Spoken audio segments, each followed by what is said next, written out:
Daniel 2204, your budget vlogger host. Subscribe. Magandang araw Pilipinas. Marami ang natuwa sa ibinahagi ng ating Miss Eco International Philippines na walang iba kundi si Alexi May Brooks sa kanyang social media account para sa kanyang makulay at makapangyarihang karanasan bilang bahagi ng tree planting initiative sa Lambunaw, Iloilo bilang Miss Eco International Philippines 2025. Proud siya na maging isa sa mga unang eco warriors na nagsimula ng pagtatanim ng Lambunaw fruit tree sa mga kilalang destinasyon ng turismo sa Lambunaw.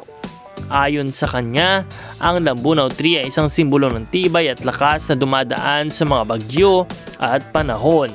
At ipinapakita nito ang lakas ay hindi na sa pagtutol kundi sa pagtitiis.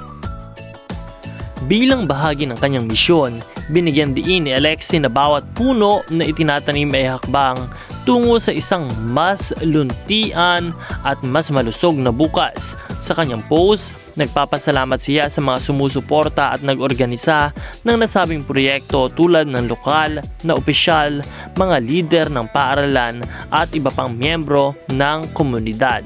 Makikita rin sa post ang mga espesyal na pasasalamat kina Mayor at Vice Mayor, pati na rin sa mga kasamahan sa proyekto tulad ng mga estudyante at student leaders at iba pang mga empleyado ng lokal na pamahalaan ng Lambunaw. Talagang ipinapakita ng ating pambatong si Alexi May Brooks ang napakagandang advokasya para sa ating laban sa Miss Eco International 2025 competition. Kaya naman patuloy po natin siyang suportahan at patuloy natin siyang samahan hanggang sa Grand Coronation Night ng Miss Eco International 2025. Marami pa po tayong mga balita at mga bagong updates na ibibigay para sa inyo, kaya't patuloy na mag-subscribe at umantabay sa channel na ito. Maraming salamat sa inyong panonood.